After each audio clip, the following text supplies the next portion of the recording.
Morning student. बाल साधना शिक्षण संस्थान की ऑनलाइन क्लासेस में आपका स्वागत है। देखिए, कल वाले वीडियो में अपन ने डिस्कस किया था क्रिस्टलेट ठोस और अक्रिस्टलेट ठोस, यानी क्रिस्टलेट ठोस क्या होते हैं उनकी अपन ने प्रॉपर्टी देखी थी। फिर अपन ने देखा था अक्रिस्टलेट ठोस जो हैं उनकी प्रॉपर्टी क्या होती हैं, और अब यानी क्रिस्टलेट ठोस और अक्रिस्टलेट ठोसों में क्या अंतर है। तो क्रिस्टलेट ठोस और अक्रिस्टलेट ठोस में यदि अपन को पता है इसकी प्रॉपर्टी क्या है और इसकी प्रॉपर्टी क्या है, तो अपन आसानी से क्या लिख सकते हैं, इसका आंसर लिख सकते हैं। जो कि मैंने आपसे लास्ट में क्वेश्चन भी पूछा था कि क्रिस्टलीय और अक्रिस्टलेट ठोसों में आपको अंतर बताना है। तो क्रिस्टलेट ठोस में यदि बात करें तो यानी जितने इनके अपन ने कैरेक्टरिस्टिक्स प्रॉपर्टी जो पढ़ी थी वो सारे इनमें क्या हो जाएंगे, अंतर हो जाएंगे। क्रिस्टलेट ठोस की ज्यामिति निश्चित होती है, अक्रिस्टलेट ठोस की क्या होती है, ज्यामिति निश्चित नहीं होती है। क्रिस्टलेट ठोस की ज्यामिति निश्चित क्यों होती है, क्योंकि इसमें आवेवी कण जो होते हैं वो निश्चित और नियमित समयांतराल पर उनकी पुनरावृत्ति होती है, दीर्घपरासी व्यवस्था में होते हैं और नियमित रूप से अरेंज रहते हैं। इस कारण इनकी आकृति क्या होती है, निश्चित होती है, ज्यामिति निश्चित होती है। जबकि इनमें आवेवी कण जो होते हैं उनकी व्यवस्था क्या होती है, अनिश्चित और अनियमित होती है। इस कारण इनकी ज्यामिति क्या होती है, अनिश्चित होती है। बात करें क्रिस्टलेट ठोस को क्या कहा जाता है, वास्तविक ठोस कहा जाता है। जबकि अक्रिस्टलेट ठोस को क्या कहा जाता है, आभासी ठोस या अतिसिद्धित द्रव्य कहा जाता है।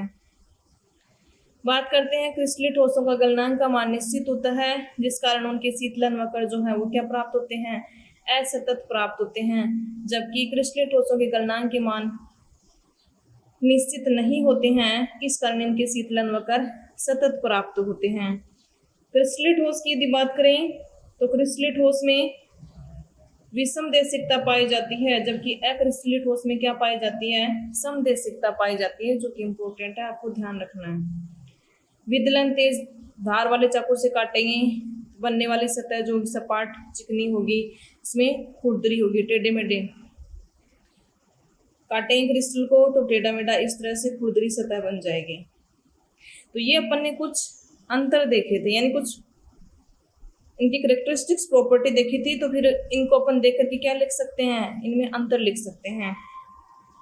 और फिर क्रिस्टलेट ठोस के उदाहरण कौन से हैं, सोडियम क्लोराइड है, पोटेशियम क्लोराइड है, जिंक सल्फाइड है। क्रिस्टलेट ठोस में क्या हो जाएगा, क्वार्ट्ज कांच आ जाएगा, क्वार्ट्ज जिसमें आएगा प्लास्टिक है, रबड़ है, रेजिन है, गम है। तो ये सारे किसके एग्जाम्पल हो जाएंगे, क्रिस्टलेट ठोस के एग्जाम्पल हो जाएंगे। अब मैं कुछ मिक्स एग्जाम्पल दे रही हूँ आपको उसमें से छांटना है क्रिस्टलेट ठोस कौन सा है और अक्रिस्टलेट ठोस कौन सा है। मेरा पहला एग्जाम्पल आपसे है पोटेशियम नाइट्रेट, पोटेशियम नाइट्रेट। दूसरा है बेंजोइक एसिड, बेंजोइक एसिड। तीसरा है नेफ्थलीन। चौथा है सीजियम ब्रोमाइड।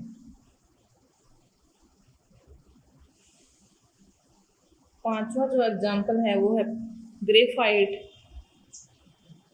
ग्रेफाइट। छठा एग्जाम्पल जो है वो है पॉलीवाइनिल क्लोराइड, पीवीसी, पॉलीवाइनिल क्लोराइड। सातवां जो एग्जाम्पल है वो है प्लास्टिक। आठवां जो है एग्जाम्पल है वो है क्वार्ट्ज कांच, कांच जो है वो है क्वार्ट्ज क्रोम। ये 8 एग्जाम्पल हैं। इन 8 एग्जाम्पलों में से आपको छांट करके बताना है क्रिस्टलाइन सॉलिड कौन सा है और नॉन क्रिस्टलाइन सॉलिड कौन सा है। तो ये इनमें से आपको छांट करके बताना है। पहले आपको प्रॉपर्टी देखनी है, फिर प्रॉपर्टी को देख करके फिर आपको आइडेंटिफाई करना है। तो अपन ने क्रिस्टलीय ठोसों का ये जो वर्गीकरण पढ़ा था, 2 प्रकार, क्रिस्टलीय और अक्रिस्टलीय ठोस। इनका आधार क्या था, आवेवी कणों की व्यवस्था के आधार पर। दूसरा जो है वो है क्रिस्टलीय ठोसों को, क्रिस्टलीय ठोस जो हैं उनको अंतराणु बलों के आधार पर जो है उनको कितने पार्ट्स में अपन डिवाइड कर सकते हैं। तो है क्लासिफिकेशन ऑफ क्रिस्टलाइन सॉलिड या सॉलिड।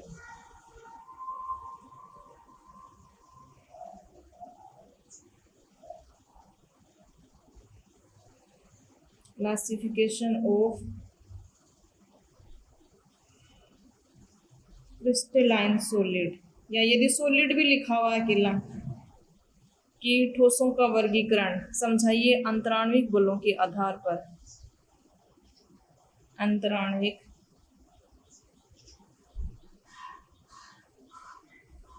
बलों की प्रकृति के आधार पर, चाहे अकेला ठोस लिखा हुआ चाहे क्रिस्टलीय ठोस लिखा हुआ है, एक ही बात है। चाहे वो किसी भी हेडिंग से आपको पूछा जाए, क्रिस्टलीय ठोसों का वर्गीकरण या ठोसों का वर्गीकरण किसके आधार पर?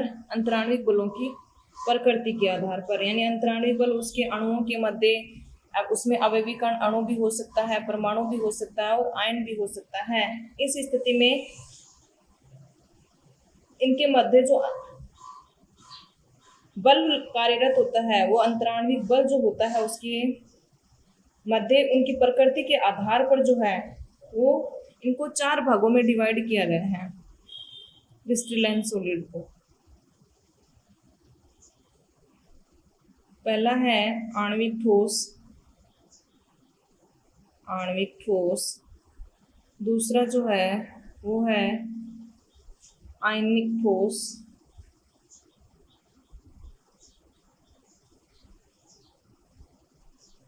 आयनिक ठोस।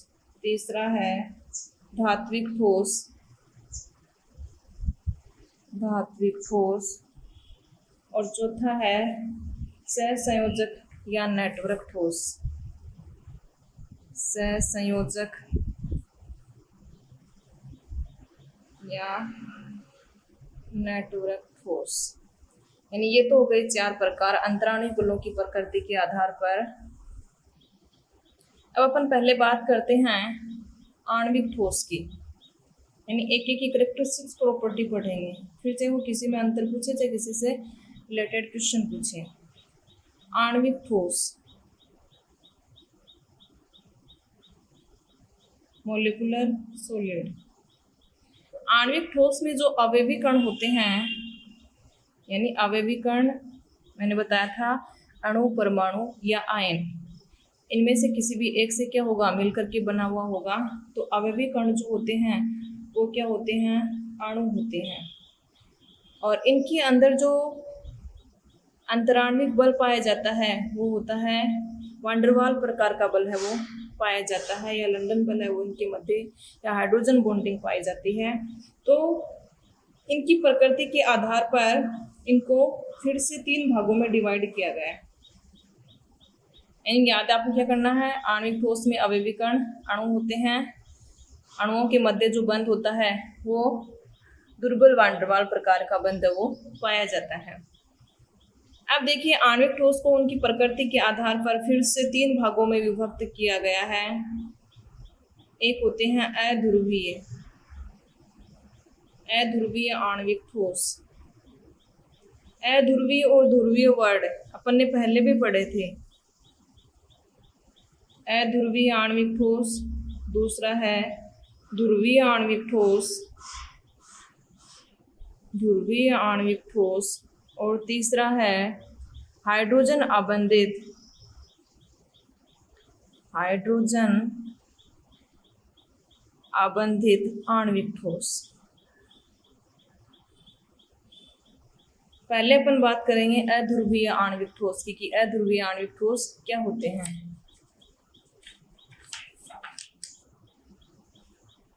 तो आणविक ठोस जो है उसका पहला प्रकार जो है वो है अध्रुवीय आणविक ठोस,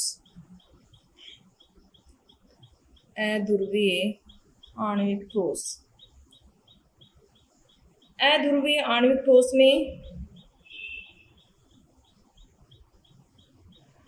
इस प्रकार के जो आणविक ठोस होते हैं उनमें अणु क्या होता है, अध्रुवीय होता है। यानी मैंने 2 बातें बताई थी, बंध कब ध्रुवित होगा और बंध कब ध्रुवित नहीं होगा। 2 समान विद्युत ऋणी परमाणु यदि जुड़े हुए हैं तो उस स्थिति में बंध के इलेक्ट्रॉन जो हैं अध्रुवीय सहसंयोजक बंध की अपन ने बात की थी। ध्रुवीय सहसंयोजक बंध क्या होता है, तो इस स्थिति में अधिक विद्युत ऋणी द्वारा बंध के इलेक्ट्रॉन आकर्षित कर लिए जाते हैं। एक स्थिति ऐसी होती है जब समान विद्युत ऋणात्मकता वाले यदि एक साथ जुड़े हुए हैं या जिनकी विद्युत ऋणात्मकता लगभग बराबर है, उस स्थिति में बंध क्या नहीं हो पाता है, ध्रुवित नहीं हो पाता है। यानी विद्युत ऋणात्मकता में अंतर ज्यादा होता है तो वो बंध ज्यादा ध्रुवित हो पाता है। तो ये होता है ध्रुवीय और अध्रुवीय का मतलब। तो अणु अध्रुवीय होते हैं और इस स्थिति में अध्रुवीय अणु में यानी कौन सा बंध उपस्थित होता है, अध्रुवीय सहसंयोजक बंध। अध्रुवीय यानी आयन का फॉर्मेशन तो होता नहीं है, आयन तो बनते नहीं हैं, तो बंध किस प्रकार का होता है, अध्रुवीय सहसंयोजक प्रकार का बंध होता है। और इस प्रकार के जो अणु होते हैं उनके मध्य दुर्बल वांडरवाल प्रकार का बंध है वो पाया जाता है। दुर्बल वांडरवाल बल है वो पाया जाता है, या प्रक्षेपण बल या इसको लंदन बल भी कह देते हैं, लंदन बल भी पाया जाता है। यानी दुर्बल वांडरवाल प्रकार का बल या लंदन प्रकार का बल है वो पाया जाता है। ये जो होते हैं अध्रुवीय आणविक ठोस, इनकी प्रकृति जो होती है यानी ये नरम होते हैं, सॉफ्ट होते हैं, यानी इनके क्रिस्टल जो होते हैं वो सॉफ्ट होते हैं और विद्युत के क्या होते हैं, ये कुचालक होते हैं, विद्युत के कुचालक होते हैं। बात करते हैं इनकी melting point and boiling point की। तो मेल्टिंग पॉइंट और बॉइलिंग पॉइंट के मान क्या होते हैं, इनके कम होते हैं, सॉफ्ट होते हैं। यदि हार्ड होते हैं तो इनके मान क्या होते हैं, ज़्यादा होते हैं। तो मेल्टिंग पॉइंट और बॉइलिंग पॉइंट के मान क्या होते हैं, कम होते हैं। और इनके मान कम होने के कारण ये सामान्य ताप पर क्या होते हैं, द्रव्य या गैसीय अवस्था में होते हैं।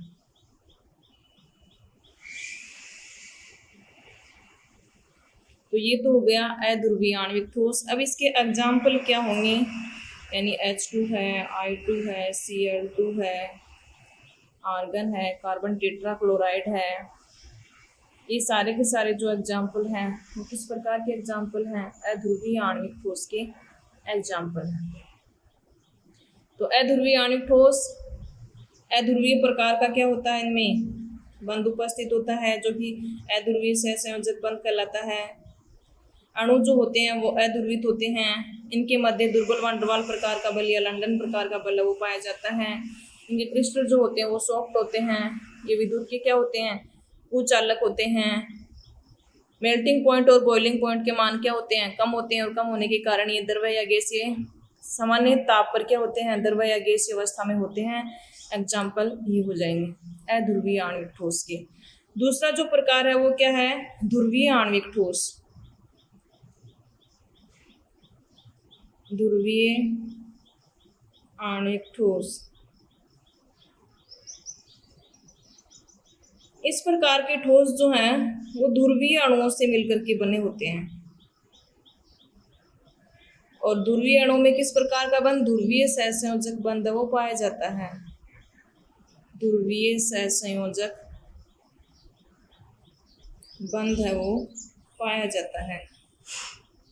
अगली प्रॉपर्टी की बात करें, यानी इनमें किस प्रकार का बंध होता है, द्विध्रुव आकर्षण बल होता है। द्विध्रुव यानी ध्रुवीय प्रकार का सहसंयोजक बंध है। तो इस स्थिति में क्या होगा, बंध ध्रुवित होगा और बंध ध्रुवित होगा तो उनके मध्य, दोनों ध्रुवों के मध्य किस प्रकार का बल कार्यरत होगा, द्विध्रुव आकर्षण बल कार्यरत होता है। द्विध्रुव अनोन्य क्रिया या द्विध्रुव आकर्षण बलों द्वारा ये अणु जुड़े हुए होते हैं। यानी इस प्रकार के ठोस में क्या होता है, प्रबल द्विध्रुव अनोन्य क्रिया होती है जिसके कारण वो इस आकर्षण बल के द्वारा क्या होते हैं, जुड़े हुए होते हैं। बात करते हैं इनकी प्रॉपर्टी की, प्रकृति की। ये भी प्रकृति में क्या होते हैं, नरम होते हैं, सॉफ्ट होते हैं और ये भी विद्युत के क्या होते हैं, कुचालक होते हैं। इनमें धारा का प्रवाह नहीं होता। बात करते हैं इनकी मेल्टिंग पॉइंट और बॉइलिंग पॉइंट की। मेल्टिंग पॉइंट और बॉइलिंग पॉइंट के मान अध्रुवीय आणविक ठोसों की अपेक्षा थोड़े अधिक होते हैं। यानी नॉन पोलर जो सॉलिड हैं उनकी अपेक्षा इनके मेल्टिंग पॉइंट और बॉइलिंग पॉइंट के मान थोड़े अधिक होते हैं, इनकी अपेक्षा अधिक होते हैं और वैसे कम होते हैं। फिर भी ये सामान्य ताप पर क्या होते हैं, द्रव्य और गैसीय प्रावस्था में होते हैं। बाकी प्रॉपर्टी तो सेम है। एक तो ये द्विध्रुव का फॉर्मेशन होने के कारण, यानी नाम से स्पष्ट हो रहा है, नाम से याद कर लेना। अध्रुवीय में मतलब अणु किस प्रकार के, अध्रुवीय प्रकार के। बंध किस प्रकार का, अध्रुवीय सहसंयोजक बंध। ये दुर्बल वान डेर वाल्स बल या लंदन बल के द्वारा जुड़े हुए होते हैं। जबकि ध्रुवीय आणविक ठोस में क्या होता है, ये ध्रुवीय अणुओं से मिलकर के बने होते हैं। इनके अणुओं के मध्य किस प्रकार का बंध होता है, ध्रुवीय सहसंयोजक बंध होता है। और ध्रुवों के मध्य किस प्रकार का आकर्षण बल, द्विध्रुव आकर्षण बल होता है। तो नाम से याद कर लेना, बाकी इतना हार्ड नहीं है ये टॉपिक। यानी सॉफ्ट होते हैं, सेम प्रॉपर्टी है, मेल्टिंग पॉइंट बॉइलिंग पॉइंट के मान सामान्य ताप पर वही द्रव्य अवस्था गैसीय अवस्था में वही विद्युत के कुचालक ये होते हैं, ये होते हैं। ध्रुवीय आणविक ठोस की यदि बात करें तो इसके एग्जाम्पल क्या हो जाएंगे, इसके जो एग्जाम्पल हैं वो है HCl है, सल्फर डाइऑक्साइड है। तो ये किसके एग्जाम्पल हो जाएंगे, ध्रुवीय आणविक ठोस के एग्जाम्पल हो जाएंगे। तीसरा जो प्रकार है वो है हाइड्रोजन आबंधित आणविक ठोस।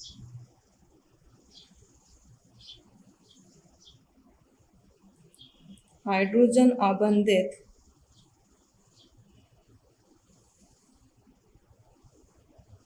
आणविक ठोस। हाइड्रोजन आबंधित प्रकार के आणविक ठोस जो हैं, ये ठोस भी ध्रुवीय अणुओं द्वारा बनते हैं। ध्रुवीय अणुओं द्वारा कैसे बनते हैं, यानी उनमें अधिक विद्युत ऋणात्मक परमाणु उपस्थित होगा। हाइड्रोजन बॉन्डिंग कब बनती है, जब फ्लोरीन, ऑक्सीजन और नाइट्रोजन उपस्थित है। मतलब एक तो विद्युत ऋणात्मक होगा ही होगा। और हाइड्रोजन बॉन्ड का फॉर्मेशन कब हुआ है, जब इनके साथ में क्या है, हाइड्रोजन जुड़ी हुई है। क्योंकि दो अधिक विद्युत ऋणात्मक परमाणुओं के बीच में क्या आई है, हाइड्रोजन आई है, तभी तो हाइड्रोजन बॉन्डिंग बनी है। तो ये भी किस प्रकार के होते हैं, ध्रुवीय होते हैं। ध्रुवीय कैसे, जैसे H2O क्या है, ध्रुवीय है। अधिक विद्युत ऋणात्मक परमाणु ऑक्सीजन बंध के इलेक्ट्रॉन अपनी तरफ क्या करेगा, आकर्षित करेगा। तो ध्रुवीय प्रकार के अणुओं में द्वारा बनते हैं। यानी इस प्रकार के, यानी हाइड्रोजन आबंधित जो ठोस होते हैं वो भी ध्रुवीय प्रकार के अणुओं द्वारा निर्मित होते हैं। परंतु इनके मध्य जो बंध है वो किस प्रकार का पाया जाता है, हाइड्रोजन बॉन्डिंग पाई जाती है। नाम से स्पष्ट हो रहा है, हाइड्रोजन बॉन्डिंग, हाइड्रोजन बॉन्डिंग है वो पाई जाती है। ये भी क्या होते हैं, ये तो ठोस होते हैं और विद्युत के कुचालक होते हैं। यानी ठोस इनकी अपेक्षा जो होते हैं, यानी ये क्रिस्टलीय ठोस जो होते हैं वो विद्युत के कुचालक होते हैं तथा ये भी सॉफ्ट होते हैं, इतने हार्ड नहीं होते, सॉफ्ट होते हैं। विद्युत के कुचालक, सॉफ्ट, तीनों की प्रॉपर्टी सेम है। H2O हाइड्रोजन बॉन्डिंग पाई जाएगी, NH3 है हाइड्रोजन बॉन्डिंग पाई जाएगी, HF है हाइड्रोजन बॉन्डिंग पाई जाएगी, C2H5 एथेनॉल है हाइड्रोजन बॉन्डिंग पाई जाएगी। किसके एग्जाम्पल हो जाएंगे, हाइड्रोजन आबंधित आणविक ठोस के एग्जाम्पल हो जाएंगे। और सामान्यतः कमरे के ताप पर यदि बात करें तो ये वाष्पशील द्रव्य के रूप में पाए जाते हैं। तो ये हो जाएगा हाइड्रोजन आबंधित ठोस। इनके एग्जाम्पल जो हैं वो चीज मैन है, बाकी नाम से स्पष्ट हो रहा है किस प्रकार के अणुओं में ये पाए जाते हैं, कौन सी बॉन्डिंग इनमें पाई जाती है, कौन सा बंध के द्वारा बंधित है, कौन सा इनके अंदर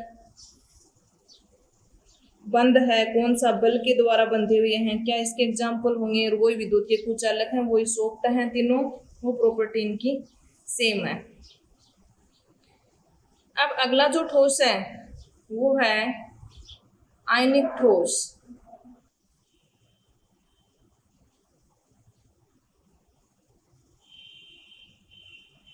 बात करते हैं इसकी प्रॉपर्टी की, आयनिक ठोस की। तो आयनिक ठोसों में अवयवी कण क्या होते हैं, नाम से स्पष्ट हो रहा है, आयन होंगे। अवयवी कण आयन होंगे। आयन मतलब एक धनायन होगा तो दूसरा क्या होगा, ऋणायन होगा। तो इसमें अवयवी कण धनायन और ऋणायन होते हैं। धनायन और ऋणायन जो हैं इनके मध्य किस प्रकार का बंध पाया जाएगा, आयनिक प्रकार का बंध पाया जाएगा। आयन है तो आयनों के मध्य आयनिक आबंध होगा। या आयन जो होते हैं, जैसे अपन ने CFT में पढ़ा था, पॉजिटिव चार्ज धातु पे, लिगेंड पे नेगेटिव चार्ज, कौन से बल द्वारा बंधित होते हैं? प्रबल स्थिर वैद्युत आकर्षण बल द्वारा बंधित होते हैं। तो धनायन और ऋणायन के मध्य कौन सा आकर्षण बल? स्थिर वैद्युत आकर्षण बल। स्थिर वैद्युत आकर्षण बल द्वारा क्या होते हैं? बंधित होते हैं। तो ये तो हो गई आवेवीकरण और किस प्रकार का बंध और कौन से प्रकार का बल है वो इनके मध्य पाया जाता है। अगली प्रॉपर्टी की बात करें, ये ठोस जो होते हैं आयनिक ठोस क्या होते हैं? कठोर होते हैं। जैसे अपन ने पढ़ा आणविक ठोस, आणविक ठोस क्या होते हैं? सॉफ्ट होते हैं, जबकि आयनिक ठोस क्या होते हैं? हार्ड होते हैं। आयनों से मिलकर के बने हैं, जैसे सोडियम क्लोराइड है, पोटेशियम क्लोराइड है, कॉपर सल्फेट है, लिथियम फ्लोराइड है, लिथियम क्लोराइड है। तो ये सब लिथियम क्लोराइड जो है ये तो सहसंयोजक ठोस में आ जाते हैं। तो सोडियम क्लोराइड है, पोटेशियम क्लोराइड है, कॉपर सल्फेट है, तो ये किसके एग्जाम्पल हो जाएंगे? आयनिक ठोस के एग्जाम्पल हो जाएंगे। तो आयनिक ठोस के ऐसे लिथियम फ्लोराइड भी ले लेते हैं कि ये किस प्रकार का ठोस है? आयनिक प्रकार का। फ्लोरीन जो अधिक विद्युत ऋणी है, आकार तो वैसे छोटा है इनका, तो ये भी आयनिक ठोस प्रकार का एग्जाम्पल है। लिथियम प्लस बनेगा, F माइनस बनेगा। तो आयनिक प्रकार का बंध इनमें उपस्थित है। तो ये ठोस जो होते हैं वो किस प्रकार के होते हैं? कठोर होते हैं। और कठोर होने के कारण अगली प्रॉपर्टी अपन क्या लिख सकते हैं? मेल्टिंग पॉइंट और बॉइलिंग पॉइंट के मान क्या होते हैं? उच्च होते हैं। यानी कमरे के ताप के ऊपर ये क्या होते हैं? ठोस अवस्था में होते हैं, कठोर होते हैं, न कि द्रव अवस्था में ये पाए जाते हैं। अब देखिए विद्युत चालकता की यदि बात करें तो विद्युत के क्या होते हैं? पूचालक होते हैं, क्योंकि इन ठोसों में आयन जो हैं वो गति करने के लिए स्वतंत्र नहीं है, परंतु गलित अवस्था में या जलीय विलयन में, गलित अवस्था या इनका H2O में जो सॉल्यूशन है जलीय विलयन में, जैसे मैंने एक क्वेश्चन बताया था आपको, NaCl जो होता है वो विद्युत का क्या होता है? पूचालक होता है, परंतु गलित अवस्था में जो होता है ये विद्युत का क्या होता है? सुचालक होता है। ऐसा क्यों होता है? यानी ठोस अवस्था में तो इसमें आयन जो है वो गति करने के लिए स्वतंत्र नहीं है, कोई मुक्त आयन नहीं है, कोई मुक्त इलेक्ट्रॉन नहीं है, तो धारा का प्रवाह नहीं हो सकता। परंतु गलित अवस्था में ये किसमें विभक्त हो जाता है? H2O में डिजोल्व करते हैं, Na+ और Cl-। तो इस स्थिति में उस सॉल्यूशन में क्या उपस्थित है? मुक्त आयन उपस्थित है, यानी इलेक्ट्रॉन फ्री है। तो धारा का प्रवाह करने के लिए मुक्त आयन उपस्थित होने जरूरी है, इलेक्ट्रॉन का प्रवाह होना जरूरी है। तो इस स्थिति में क्या होगा? आयनिक ठोस जो होते हैं वो गलित अवस्था में विद्युत के सुचालक होते हैं, लेकिन ठोस अवस्था में क्या होते हैं? विद्युत के पूचालक होते हैं। और गलित अवस्था में विद्युत के सुचालक होते हैं। कारण है इनमें, ठोस अवस्था में तो आयन गति स्वतंत्र रूप से नहीं करते हैं, जबकि गलित अवस्था में आयन स्वतंत्र रूप से मुक्त आयन उपस्थित होने के कारण ये धारा का चालन आसानी से करते हैं। तो ये हो जाएंगी इनकी मेन प्रॉपर्टी आयनिक ठोस की। आयनिक ठोस, अवयवीकरण, आयन, धनायन और ऋणायन, किस प्रकार का बंध? आयनिक प्रकार का बंध। कौन से बल द्वारा? स्थिर वैद्युत आकर्षण बल द्वारा बंधित होते हैं, कठोर होते हैं, मेल्टिंग पॉइंट और बॉइलिंग पॉइंट के मान उच्च होते हैं, कमरे के ताप पर द्रव या वाष्पित प्रावस्था में नहीं पाए जाते हैं, कुचालक होते हैं इनमें, क्योंकि इनमें आयन स्वतंत्र रूप से गति नहीं कर सकते हैं, परंतु यदि गलित अवस्था में इनको डिजोल्व किया जाता है वाटर में तो इनमें आयन मुक्त होने के कारण ये क्या करते हैं? धारा का प्रवाह जो है वो आसानी से करते हैं। इस कारण विद्युत के क्या होते हैं? सुचालक होते हैं। तो दूसरा हो गया आयनिक ठोस। तीसरा जो ठोस है वो है धात्विक ठोस। धात्विक ठोस, मेटेलिक सॉलिड। धात्विक ठोस में क्या होगा? यानी ठोस जो बना हुआ होगा वो किससे बना हुआ होगा? धातु से बना हुआ होगा। और धातु की प्रॉपर्टी क्या होती है? इलेक्ट्रॉन देने की प्रवृत्ति होती है। तो धातु इलेक्ट्रॉन देगी तो उस स्थिति में धातु के ऊपर कौन सा चार्ज उपस्थित होगा? धनायन। तो धातु जो है वो धात्विक क्रिस्टल की संरचना में धातु आयन जो है वो क्या है, जिनके ऊपर क्या है, पॉजिटिव चार्ज।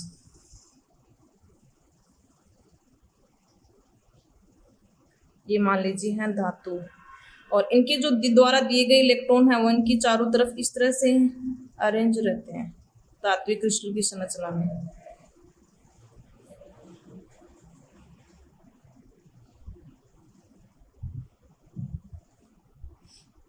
तो धात्विक ठोस की संरचना में धनायन यानी धातु जो होती है वो धनायन के रूप में होती है, और इलेक्ट्रॉन इनके चारों ओर यानी इलेक्ट्रॉन इनके चारों ओर संकलित अवस्था में यानी घिरी हुई रहती हैं धातुएं। धनायन धातु जो कि धनायन के फॉर्म में है वो ऋणायनिक इलेक्ट्रॉनों के द्वारा क्या होती हैं, चारों ओर से घिरी हुई रहती हैं। जैसे किसी समुद्र में यानी कोई धनायन है तो वो एक इलेक्ट्रॉन के समुद्र में क्या होते हैं, इस तरह से डूबे हुए हैं धनायन। इस तरह की व्यवस्था होती है। इलेक्ट्रॉन के समुद्र में डूबा हुआ कोई धनायन मान लीजिए जिसमें खूब सारे इलेक्ट्रॉन है, फिर उसमें धनायन को क्या कर दिया गया है, डुबो दिया गया है। तो इस प्रकार का अरेंजमेंट होता है धात्विक ठोस की संरचना में, यानी धातु धनायनों का एक समूह होता है जो कि चारों ओर से इलेक्ट्रॉनों से क्या होता है, घिरा हुआ होता है। वो उन्हीं के द्वारा दिए गए इलेक्ट्रॉन होते हैं, क्योंकि धातु की इलेक्ट्रॉन देने की टेंडेंसी होती है। अब ये इलेक्ट्रॉन जो होते हैं फ्री होते हैं, मुक्त होते हैं, गति करते हैं इधर उधर। एक स्थान से इलेक्ट्रॉन यहाँ जा सकता है, ये यहाँ जा सकता है। क्या होते हैं, डीलोकेलाइज्ड होते हैं, विस्थानीकृत होते हैं। डीलोकेलाइज्ड, लोकेलाइज्ड का अर्थ होता है स्थानीकृत, एक स्थान पर ही रहते हैं। जबकि डीलोकेलाइज्ड का अर्थ क्या होता है, यानी धातु धनायन जो कि इलेक्ट्रॉन के समुद्र में डूबे हुए हैं। इस तरह से प्रतीत होता है कि धातु धनायन जो है वो एक इलेक्ट्रॉन के समुद्र में डूबे हुए हैं, जिसमें इलेक्ट्रॉन जो है एक स्थान से दूसरे स्थान पर मुक्त रूप से क्या करते हैं, गति करते हैं, या विस्थानीकृत रूप से व्यवस्थित होते हैं। विस्थानीकृत का मतलब एक स्थान से दूसरे स्थान तक गति करते हैं। अब देखिए, गतिशील इलेक्ट्रॉन पाए जाने के कारण ये विद्युत के क्या होते हैं, मुक्त इलेक्ट्रॉन उपस्थित हैं, डीलोकेलाइज्ड हैं। तो इस स्थिति में धात्विक ठोस जो होते हैं वो विद्युत के क्या होते हैं, सुचालक होते हैं। यानी गतिशील इलेक्ट्रॉन की गति के कारण धात्विक ठोस जो होते हैं उष्मा और धारा के क्या होते हैं, सुचालक होते हैं, अच्छे सुचालक होते हैं। और इन्हीं गतिशील इलेक्ट्रॉनों के कारण यानी ये जो धातु धनायन है इनमें धात्विक चमक पाई जाती है। नहीं तो धातु की प्रॉपर्टी है कि इनमें धात्विक चमक, धातु की जितनी प्रॉपर्टी होंगी वो इसकी भी प्रॉपर्टी होंगी, धात्विक ठोस की प्रॉपर्टी। धात्विक चमक पाई जाती है, विद्युत के सुचालक होते हैं, इलेक्ट्रॉन देने की प्रवृत्ति होती है, आघात वर्धनीयता और तन्यता पाई जाती है, यानी डक्टाइलिटी और मेलिएबिलिटी। आघात वर्धनीयता पीट करके अपन चादर के फॉर्म में चेंज कर सकते हैं, या पतले पतले लंबे लंबे तार बनाए जा सकते हैं, जो कि डक्टाइलिटी तन्यता कहलाती है। तो ये सारी जो प्रॉपर्टी धातु की हैं वो इनमें पाई जाएंगी। अब कौन कौन सी एग्जाम्पल हो जाएंगे, तो कोई भी धातु है उसका एग्जाम्पल आप लिख सकते हो, चाहे डी ब्लॉक की है चाहे एस ब्लॉक की है। धातु आपको पता है कौन सी है, धातु कौन सी है और उपधातु कौन सी है। कॉपर है, सिल्वर है, गोल्ड है, आयरन है, एल्यूमिनियम है। ये सारे किसके एग्जाम्पल हो जाएंगे, धात्विक ठोस के एग्जाम्पल हो जाएंगे। यानी धात्विक ठोस में क्या होता है कि धातु धनायन जो होता है वो इलेक्ट्रॉन के समुद्र में डूबा हुआ होता है, वो उनके द्वारा दिए गए इलेक्ट्रॉन होते हैं। क्योंकि धातु की टेंडेंसी क्या होती है, इलेक्ट्रॉन देने की होती है। तो में फ्री इलेक्ट्रॉन उपस्थित होने के कारण विद्युत की क्या होती हैं, या उष्मा की क्या होती हैं, सुचालक होती हैं। धात्विक चमक पाई जाती है, आघात वर्धनीयता पाई जाती है, तन्यता पाई जाती है। कौन कौन से एग्जाम्पल हो जाएंगे, तो ये इसके एग्जाम्पल हो जाएंगे। अब लास्ट जो है वो है सहसंयोजक या नेटवर्क ठोस। सहसंयोजक या नेटवर्क ठोस।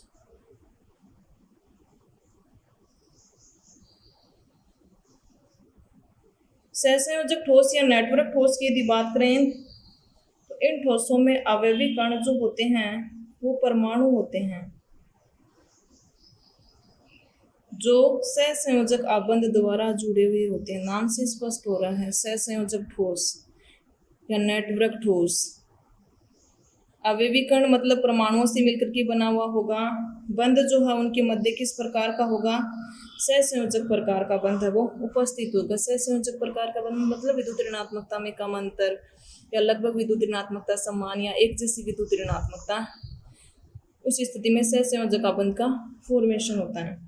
ये इनमें बनने वाला सहसंयोजक बंध जो होता है वो परबल होता है और दिशात्मक प्रकृति का होता है।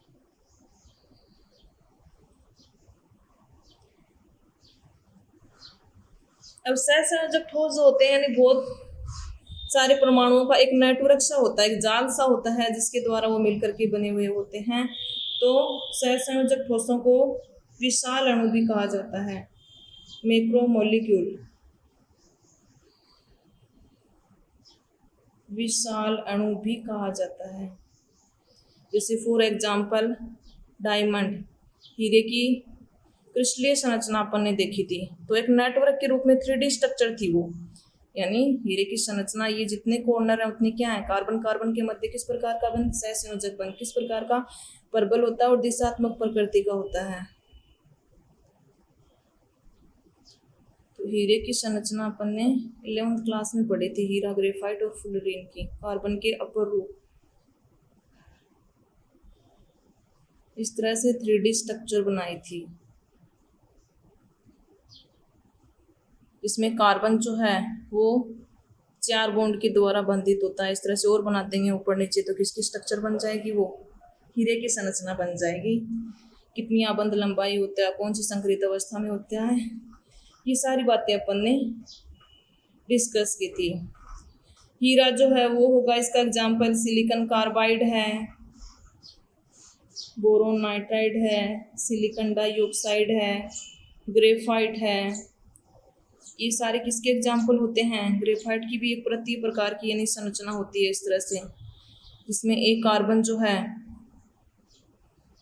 3 कार्बन द्वारा बंधित होता है, एक इलेक्ट्रॉन जो होता है वो फ्री होता है। इसी कारण ग्रेफाइट जो होता है वो विद्युत का क्या होता है, सुचालक होता है। परतीय संरचना होती है इस तरह से, जो कि अपन ने बनाई थी। फिर और नीचे जो 340 पिकोमीटर की दूरी पर और इसकी ग्रेफाइट की परतें होती हैं। अब सहसंयोजक ठोस की अगली प्रॉपर्टी की यदि बात करें तो सहसंयोजक ठोस जो होते हैं वो कठोर होते हैं, लेकिन अपवाद क्या है, ग्रेफाइट क्या होता है, नरम होता है, नरम होता है। और जो कि किसका एग्जाम्पल है, सहसंयोजक ठोस का एग्जाम्पल है। दूसरी अपन बात करें कि सहसंयोजक ठोस जो होते हैं यानी प्रॉपर्टी कठोर होती है, लेकिन अपवाद क्या है, ग्रेफाइट है जो कि नरम होता है। अगली प्रॉपर्टी की यदि बात करें तो ये विद्युत के कुचालक होते हैं, लेकिन अपवाद क्या है, ग्रेफाइट विद्युत का क्या होता है, सुचालक होता है। ग्रेफाइट विद्युत का सुचालक क्यों होता है, क्योंकि इसमें परतीय संरचना पाई जाती है। इस परतीय संरचनाओं में एक कार्बन 3 कार्बन के द्वारा बंधित होता है, जिसमें कार्बन के पास एक इलेक्ट्रॉन क्या होता है, फ्री होता है, और फ्री इलेक्ट्रॉन पाए जाने के कारण ग्रेफाइट विद्युत का क्या होता है, सुचालक होता है। कठोर होने के कारण इनके बॉइलिंग पॉइंट और मेल्टिंग पॉइंट के मान क्या होते हैं, उच्च होते हैं। तो ये हो जाएंगी जनरल प्रॉपर्टी। अपवाद इसमें याद रख लेना सहसंयोजक ठोस का, यानी ग्रेफाइट जो इसका अपवाद है। सहसंयोजक ठोस जो होते हैं वो कठोर होते हैं, लेकिन ग्रेफाइट नरम होता है। सहसंयोजक ठोस जो होते हैं विद्युत के कुचालक होते हैं, लेकिन ग्रेफाइट विद्युत का सुचालक होता है। क्यों होता है, पूरा आपको लिखा है, 11th क्लास में बताया हुआ है। ग्रेफाइट विद्युत का सुचालक होता है और कठोर होने के कारण के बॉइलिंग पॉइंट और मेल्टिंग पॉइंट के मान क्या होते हैं, उच्च होते हैं। तो ये एग्जाम्पल हो जाएंगे सिलिकॉन कार्बाइड, जिसको कार्बोरेंडम भी कहा जाता है, boron nitride, silicon dioxide, SiO2, graphite, हीरा, ये सारे किसके एग्जाम्पल हो जाएंगे, सहसंयोजक या नेटवर्क ठोस की। तो आज एक तो वो क्वेश्चन जो आपको क्रिस्टलीय ठोस और अक्रिस्टलीय ठोस जो हैं उनको अलग अलग करना है। एक ये ठोस पढ़ने के बाद आपको चारों प्रकार की आणविक ठोस, आयनिक ठोस, सहसंयोजक ठोस, धात्विक ठोस, चारों जो हैं उनकी रफ कॉपी में टेबल बना करके फिर आपको इनमें अंतर लिखने हैं। यानी अंतर किस किस का हो जाएगा, बॉइलिंग पॉइंट मेल्टिंग पॉइंट का हो जाएगा, विद्युत की चालकता का हो जाएगा, प्रकृति हो जाएगी कठोर होगी या सॉफ्ट होगी, इस तरह से हो जाएगा अंतर। एक इसमें अवयवीकरण का अंतर हो जाएगा, एक एग्जाम्पल का अंतर हो जाएगा। तो ये आपको याद हो जाएगा यदि खुद आप एक बार पढ़ के वीडियो सुन करके फिर आपको बिना देखे रफ कॉपी में लिखना है तो आपके अच्छे से याद हो जाएगा। आज के वीडियो में इतना ही। Thank you.